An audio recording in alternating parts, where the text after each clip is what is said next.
सबको जय यीशु की। प्रभु यीशु क्रिस्त में प्यारे भाइयों बहनों, नवजीवन का संदेश इस शीर्षक के अंतर्गत प्रतिदिन का ईश्वर का जीवंत वचनों को सुनने के लिए, समझने के लिए, उन वचनों को ग्रहण करते हुए उन वचनों के अनुसार जीवन बिताने की शक्ति, सामर्थ्य, कृपा, अनुग्रह मांगते हुए एक सुंदर आदर्श क्रिस्तीय जीवन बिताने की विशेष कृपा मांगने के लिए मैं आप सभी लोगों का हार्दिक स्वागत करता हूं। आज मई की 15 तारीख है, बृहस्पतिवार का दिन है और आज के दिन में हम सभी लोगों के लिए मनन चिंतन करने के लिए विषय दिया है संत योहन के द्वारा रचित सुसमाचार अध्याय 13 पद संख्या 16 से 20 का प्रसंग है।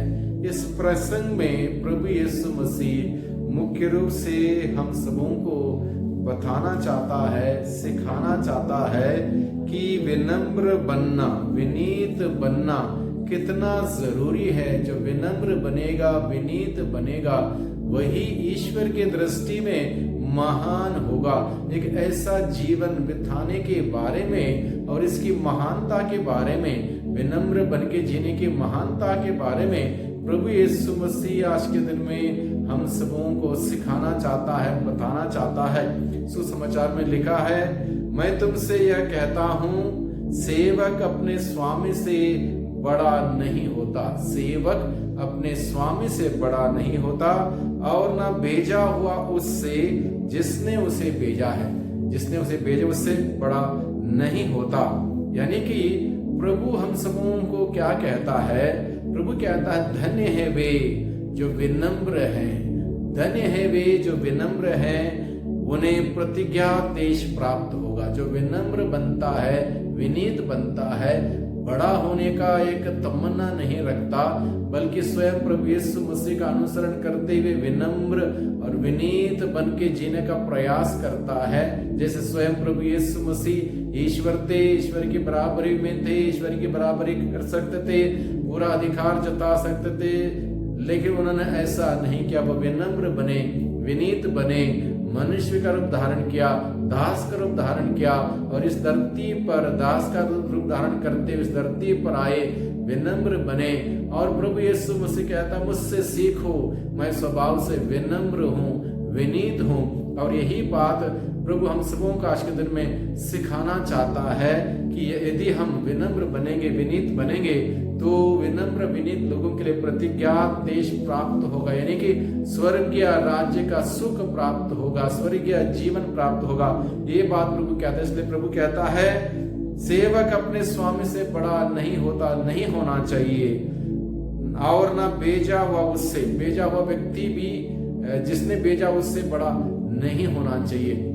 यानी कि हमेशा वो विनम्रता की बात, विनीत भावना हमारे अंदर हमेशा होनी चाहिए। अगर ऐसा होगा, यदि तुम ये बातें समझकर उसके अनुसार आचरण करोगे, प्रभु कहता है, यदि तुम इस बात को समझते हुए, प्रभु के इस मूल्य, इस सिद्धांतों को समझते हुए, प्रभु की इस फिलॉसफी को समझते हुए विनम्र विनीत बनोगे, तो प्रभु कहता है तुम धन्य होगे, तुम धन्य होगे, क्योंकि तुम प्रभु की उस विनम्रता का पाठ को सुनने वाले, ग्रहण करने वाले, समझने वाले, उसके अनुसार जीने वाले हो। इसलिए प्रभु कहता तुम धन्य हो। और प्रभु ने इसी प्रकार का जीवन बिताने के लिए हम सबों को चुना है, बुलाया है। हम सबों को याद रखना चाहिए कि हम सब प्रभु के सेवक मात्र हैं। हम सभी को प्रभु ने अपनी सेवा के लिए चुना है। इसलिए प्रभु की उस बात को याद रखें, मैं सेवा कराने नहीं आया हूं, बल्कि सेवा करने के लिए आया हूं। प्रभु यीशु मसीह सेवा करने के लिए आए। प्रभु ने सेवा की, हर प्रकार के लोगों की सेवा की, दीन दुखियों की सेवा की, लाचार कंगाल विधवाओं की सेवा की, हर प्रकार से पापियों की सेवा की और इस प्रकार से लोगों को प्रभु ने जीवन दिया। यानी कि हम सभी लोग प्रभु के द्वारा चुने गए हैं सेवा करने के लिए, मानव सेवा करते हुए, अपना प्यार प्रभु के प्रति इजहार करते हुए जीवन बिताने के लिए प्रभु ने हमें चुना। इसलिए हम सबों को याद रखना चाहिए कि हम सभी सेवक मात्र हैं। हमें सेवा कराने नहीं, बल्कि सेवा करने के लिए प्रभु ने चुना है। बुलाया है। इसलिए प्रभु का वचन हमें सिखाता है हम सबों को एक लक्ष्य तथा उद्देश्य के साथ भेजा गया है।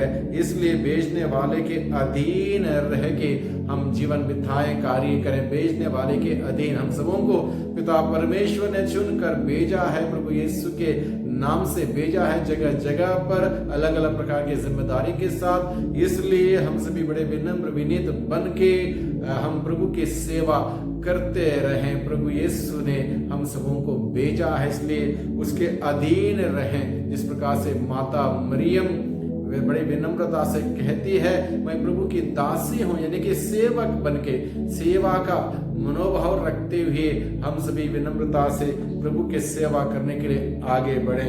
आगे प्रभु का वचन सिखाता है विनम्रता के साथ, इस बात के एहसास के साथ, विनम्रता के बात के एहसास के साथ जीवन बिताएंगे तो हम सभी धन्य होंगे प्रभु के दृष्टि में। प्रभु ने जिसको चुना है उसका हम स्वागत करें। प्रभु ने जितने भी लोगों का विशेष जिम्मेदारी के साथ विशेष कार्य के लिए चुना है उसका मान सम्मान करें, इज्जत करें, उनकी बात सुने, माने। ये बहुत ही जरूरी हम सबों के लिए। जो प्रभु के भेजे हुए का स्वागत करता है वह प्रभु का स्वागत करता है। प्रभु का वचन कहता है जिसने प्रभु को भेजा है उसका स्वागत करता है, वो प्रभु का स्वागत करता है। जो प्रभु यीशु का स्वागत करता है वह उस पिता का स्वागत करता है जिसने पिता अपने पुत्र को इस संसार में भेजा।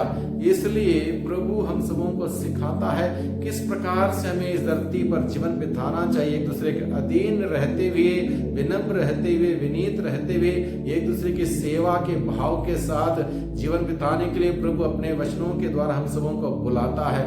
भाइयों बहनों, हम सभी समझें हमारी बुलाहट एक बड़े व्यक्ति बनने के लिए नहीं है, बल्कि विनम्र बनने के लिए, विनीत बनने के लिए, एक दूसरे की सेवा करने के लिए, एक दूसरे से प्यार करने के लिए, एक दूसरे से मोहब्बत करने के लिए और इस प्रकार से जीवन देने वाले कार्य करने के लिए, जीवन देने वाले कार्यों को करते हुए प्रभु के राज्य का प्रचार प्रसार करने के लिए प्रभु ने हम सबों को चुना है।